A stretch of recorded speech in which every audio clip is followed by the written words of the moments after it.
With nearly 5,000 specialists dedicated to supporting dealer financial services, Ally has the expertise to help you with your retail finance, F&I, and remarketing needs. We're all better off with an Ally. Contact your local Ally account executive to get started today. Ally, do it right. Welcome to this weekend drive edition of Daily Drive for the first week in May 2025. I'm Jamie Butters, Executive Editor of Automotive News in Detroit. And I'm Callan Walker in Las Vegas. We're breaking down some of the biggest stories in the auto industry from the past week and looking forward to what's in store in the days ahead. Today on the show, we'll bring you the first part of our exclusive interview with Toyota Motor Chairman Akio Toyoda, who talks about the future of his family's leadership of the world's largest automaker. What's important is that this is not a battle between the Toyota founding family members versus the non-Toyota family member. It's all about us contributing with the strengths that we have. That's coming up in a few minutes. But first, Jamie, how you doing? How was your week?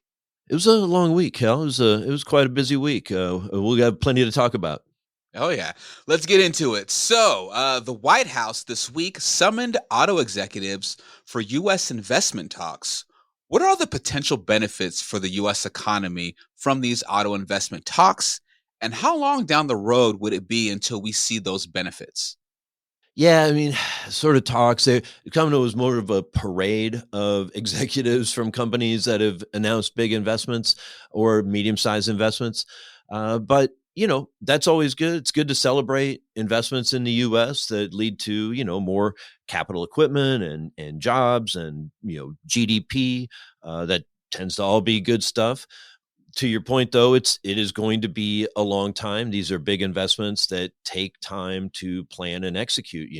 Hyundai was one of the big ones. They've announced more than $20 billion in investments they plan to make over the next 4 years. $6 billion of that, I think, is for the steel plant in Louisiana. It's going to take years for that to get, bought, built, put together and operating.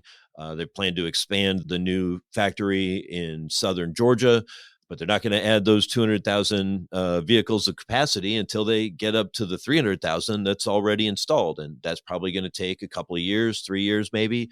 So it's going to take some time, but, it's nice to see investments. And pretty good April sales numbers from some of the automakers that reported. How did consumer behavior change in April due to tariff fears? Yeah, it was really interesting from what we're hearing from the analysts and the dealers. The push-pull between hurry up and get it or am I worried about the economy kind of got pulled. So we saw a big surge in demand at the end of March. March was a huge month, biggest pace in years. April started off about the same, but then it's really been dwindling throughout the course of the month. It was a good month overall. Almost all the brands were up double digits. But the outlook for the months coming ahead, it's estimated some, hundreds of thousands, perhaps 300,000 or more sales were pulled ahead. So those will be sales that don't show up in the later months. And by the time we get to summer, if the tariffs all stay in place, about half of what's on the ground is either going to be a tariffed vehicle or something that competes with one. And finally, rumors were swirling around that Tesla's board of directors were looking for Elon Musk's replacement. But the Tesla board and Elon have appeared to resolve their issues. What would be the potential consequences for Tesla if Musk stepped away from his role as CEO? I mean, he is a big part of the brand. Yeah, absolutely. Yeah, so this was a Wall Street Journal story that said that, while Musk was, super deep involved at the White House, basically spending, every day with President Trump, that the board started to reach out to some headhunter firms, actually had narrowed it down to one who would lead a search for a new CEO. Since then, they announced their earnings results that weren't very good, and Musk said he's going to spend more time back at Tesla, dial back his government time to 1 or 2 days a week. So it seems like they've kind of buried the hatchet. The board and Elon Musk denied the story, but as the story said, Musk probably didn't even know that they had hired the firm or had started talking to firms. So we'll see about that. But you're absolutely right. Elon Musk is the Tesla brand. for better or for worse. On the auto side, it probably kind of hurts the brand at the moment. His political activity in the US, but also in Germany, is really alienating to a lot of EV intenders and a lot of the, Trump followers and the followers of the, Alternative for Deutschland party in Germany. They're not big EV adopters. So it's a little out of step there for the automaking part of the business. But Tesla's real value comes from the promises Elon's made about robo-taxis, about humanoid robots and AI in general. So that's what people are investing in, and that's Elon. So that's the complicated soup. Good stuff, Jamie. Coming up, our own Hans Greimel sits down for an exclusive interview with Toyota Motor Chairman Akio Toyoda. That's next on Weekend Drive. For over 100 years, Ally has helped dealers like you serve your customers by providing the best-in-class products and services you need, and by remaining true to the automotive passion we share. Your dedicated Ally account executive will work hand in hand with you to help you gain efficiencies, increase your product offerings, and work to improve per-vehicle revenue. Because we care about your business as much as you do. We're all better off with an Ally. Contact your local Ally account executive to get started today. Ally, do it right. Welcome back to Weekend Drive. I'm Jamie Butters with Kellen Walker. To hear Toyota Motor Chairman Akio Toyoda tell it, the year 1925 was just as special for the Japanese giant as it was for automotive news. The world's biggest automaker wasn't even in the car business at the time, but that year, the namesake company, founded by Toyota's forefathers, changed the course of history by starting mass production of its breakthrough Type G automatic loom. It was also the year this Detroit publication was founded. And as automotive news looks back 100 years, we're honoring Akio Toyoda and his family with a Centennial Award for distinguished achievement and service over the years. Automotive News Asia editor Hans Greimel recently sat down for an exclusive interview with Akio Toyoda. Today, we bring you the first part of that conversation from Tokyo. Hello, Chairman Toyoda. Thank you very much for joining us today. We have our superstar interpreter, Kakura-san, with us. So if you are okay, I would defer to her for the interpretation help today. Yes. Thank you very much. First of all, congratulations, 100th anniversary for Automotive News. Thank you very much. Thank you very much. And as you know, we are celebrating this 100th year centennial anniversary of Automotive News by honoring luminaries in the industry who have contributed to the transformation of our industry over the years. And among them, of course, is you personally, who have really made a huge impact not only at Toyota but on the global industry since taking the helm in 2009, but also for your whole family because of its roots going back to the beginnings of the 20th century. And helping really industrialize Japan and basically kicking off the industrial revolution here in Asia. So it's our pleasure to honor you as a Centennial Award recipient, and we're thanking you for your time today. Thank you very much. Thank you. And I know our time is limited today, so I'll just kick off with a couple questions about maybe looking back on your family and its contributions over the years. It's hard to maybe pinpoint the biggest contribution that the Toyota family has made to the auto industry or Japan, but maybe you could talk about maybe the top 2 or 3 contributions that you really think were game changers. まずね、佐吉少年が生まれたことになるんじゃないでしょうかね。So maybe the start will be when the boy Sakichi was born. 私からしてみれば、ひいおじいさんにあたり。So Sakichi will be my great grandfather. 大工の息子として生まれました。And Sakichi actually was born as a carpenter's son. そして、家庭的な事情もあってね、小学校しか出てません。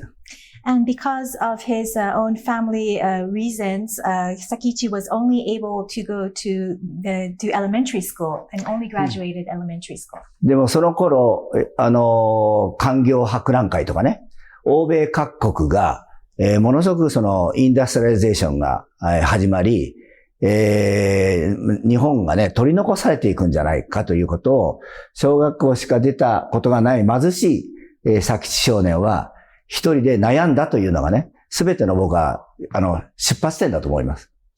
And in this time, when Sakichi was in his childhood, there was this big movement from the Western countries toward industrialization.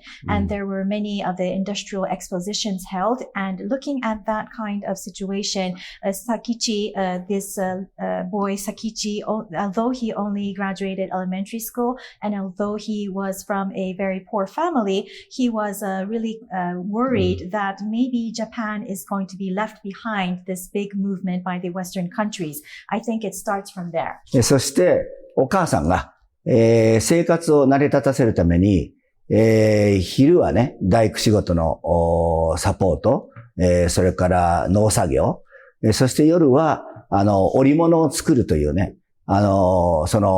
休みなく、働いてる姿を見て、親孝行をしたい。お母さんの仕事を楽にさせたいというのが、やっぱりトヨタのすべての仕事の、原点だと思います。And Sakichi was watching his mother work very hard to support the life of the family. So his mother would be working in the daytime as supporting her husband, a carpenter, and also she was helping out with the farming for farming works for the family. But then at night, she will be doing some weaving works at home. So from Sakichi's eyes, he saw that his mother was working endlessly throughout the day and was working all the time that she was awake. So watching that, what he felt is that he wanted to help and support his parents and especially his mother. He wanted to make his mother's life much more easier. And Sakichi thinking in this way was probably the very source of how Toyota began. そしてその発明が始まった食器がね、最終的にこの我々の後ろにある G 型自動食器というものになりますが、この G 型自動食器を完成させたのは、作詞の息子、喜一郎だったと思います。And from there, Sakichi starts his inventions. And through these inventions, he invents the automatic loom. And at the end, it becomes the version that you see in our background, which is the G-type automatic loom. And actually, this G-type loom, it was completed by his son, Kiichiro. で、その時、この食器が、量産が始まったのは1925年です。And for this automatic loom, the mass production began in 1925. その時、アメリカはすでにね、自動車がね、300万を超えるね、生産が始まってたという理解をしています。And I understand that for the US at the same timing, there was already the cars being popularized. So about 3 million cars were running on the road already produced in United States. で、トヨタ自動車という会社もまだ存在しておりませんでした。And in this timing, the company, Toyota Motor Company, didn't exist at all. Didn't exist at this timing. ちょうど日本 GM、日本フォードが設立されたのも、1925年だったと思います。And I believe that it was also in 1925 that GM Japan and Ford Japan was founded. アメリカではデトロイト3と言われたね、クライスラーが設立されたのもその年です。And for the US side, I think it's this year that Chrysler was born, so part of the Detroit 3 companies. そして私の父、翔一郎が生まれたのもその年です。And actually my father, Shoichiro, was born in that year as well. オートモティブニュースが始まったのもその年。And also that's the year that Automotive News started. ですから、その1925年という年がね、オートモティブニュースにとっても、そしてトヨタ自動車にとっても、非常に大きなね、100年前だったというふうに思います。それでゲームチェンジャーという話ではね、その時、グループ全体をモデルチェンジした、初期から自動車に変えたというのを、喜一郎をはじめ、その後の世代がやり出したこと。これが本当に、大きなね、ゲームチェンジの2つだったと思います。And so 1925 was a special year, not just for automotive news, but also for Toyota Motor Corporation as well. It was a very significant year, and probably that was a game changer year as well. But now thinking about for the whole group, what the game changer was, there was this big model change of the business from the automatic loom business into the car business. And that transition of the model change was led by Kiichiro and the later generations. And I think this will be the second game changer for us, that this movement being starting, the change of the business model. まだまだいろいろありますが、二つを選べというと多分この二つなんじゃないかなと思います。And of course, there's many others too, but if you say that I have to give just two, then I think we start from this two. And if we fast forward into the current era and we look at your own career here, what are some of the maybe turning points of your career or the hardest decisions that you've had to make as the leader of Toyota during your era? 私はね、どちらかというと、トヨタにはね、あんまりウェルカムな存在じゃなかったんですよね、入社以来。Well, thinking about myself, actually, since I've joined Toyota, I wasn't really I didn't feel welcomed at this company. ですから、生き続けてた結果、会社に必要とされる人間になれるよう、そして自動車産業に必要とされる人間になれるように、一生懸命生きた結果、今も生き続けてるっていうのがね、正直な私に対する評価じゃないかなと思います。